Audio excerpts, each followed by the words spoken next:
जय जय श्री राधे। माता जी के 51 शक्तिपीठ है।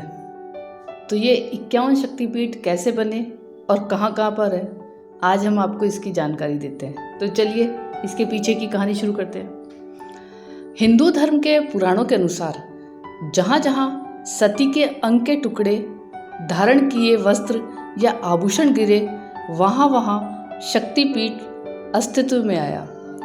ये शक्तिपीठ पूरे भारतीय उपमहाद्वीप पर फैले हुए हैं। देवी पुराण में 51 शक्तिपीठों का वर्णन है।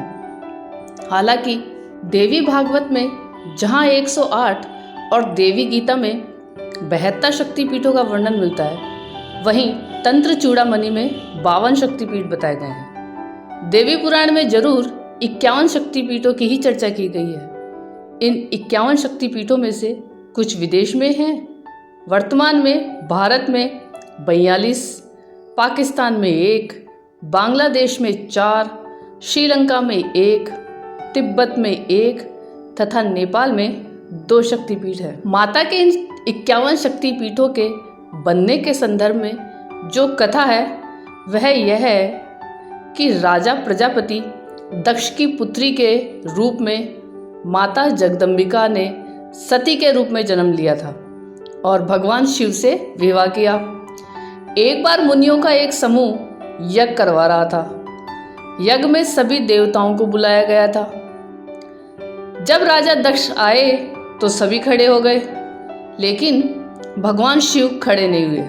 भगवान शिव दक्ष के दामाद थे। यह देखकर राजा दक्ष बेहद क्रोधित हुए। दक्ष अपने दामाद शिव को हमेशा निरादर भाव से देखते थे। सती के पिता राजा प्रजापति दक्ष ने हरिद्वार में बृहस्पति सर्वविहासिनी नामक यज्ञ का आयोजन किया था। उस यज्ञ में ब्रह्मा, विष्णु, इंद्र और अन्य देवी देवताओं को आमंत्रित किया गया, लेकिन जानबूझकर अपने जमाता और सती के पति भगवान शिव को इस यज्ञ में शामिल होने के लिए निमंत्रण नहीं भेजा था, जिससे भगवान शिव इस यज्ञ में शामिल नहीं हुए।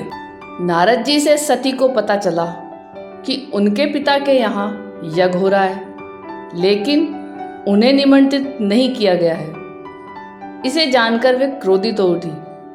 नारद ने उन्हें सलाह दी कि पिता के यहाँ जाने के लिए बुलावे की आवश्यकता नहीं होती है। जब सती अपने पिता के घर जाने लगी तब भगवान शिव ने मना कर दिया, लेकिन सती पिता द्वारा न बुलाए जाने पर और शंकर जी के रोकने पर भी जिद कर यज्ञ में शामिल होने चली गई। यज्ञ स्थल पर सती ने अपने पिता दक्ष से शंकर जी को आमंत्रित न करने का कारण पूछा और पिता से उग्र विरोध प्रकट किया। इस पर दक्ष ने भगवान शंकर के विषय में सती के सामने ही अपमानजनक बातें करने लगे। इस अपमान से पीड़ित हुई सती को यह सब सहन नहीं हुआ और वहीं अग्नि कुंड में कूदकर अपनी प्राणाहुति दे दी। भगवान शंकर को जब इस दुर्घटना का पता चला तो क्रोध से उनका तीसरा नेत्र खुल गया। सर्वत्र प्रलय सा हाहाकार मच गया। भगवान शंकर के आदेश पर वीरभद्र ने दक्ष का सिर काट दिया और अन्य देवताओं को शिव निंदा सुनने की भी सजा दी और उनके गणों के उग्र कोप से भयभीत सारे देवता और ऋषिगण यज्ञ स्थल से भाग गए।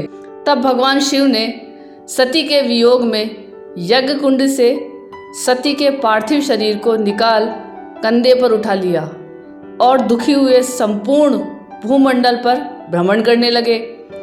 भगवती सती ने अंतरिक्ष में शिव को दर्शन दिया और उनसे कहा कि जिस जिस स्थान पर उनके शरीर के खंड विभक्त होकर गिरेंगे वहाँ महाशक्तिपीठ का उदय होगा। सती का शव लेकर शिव पृथ्वी पर विचरण करते हुए तांडव नृत्य भी करने लगे, जिससे पृथ्वी पर प्रलय की स्थिति उत्पन्न होने लगी।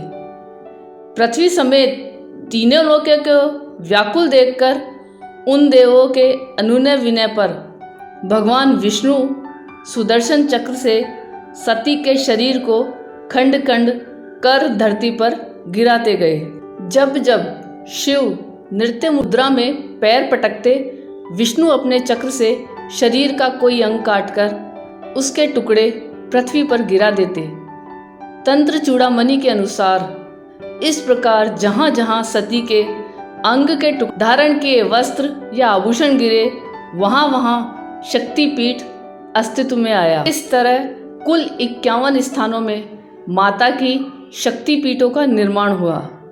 अगले जन्म में सती ने हिमवान राजा के घर पार्वती के रूप में जन्म लिया और घोर तपस्या कर शिव को पुण्य पति रूप में प्राप्त किया। यह कहानी है 51 शक्तिपीठों के बनने की। चैनल पर नए हो तो सब्सक्राइब जरूर कीजिएगा, वीडियो को लाइक और शेयर कीजिएगा। धन्यवाद।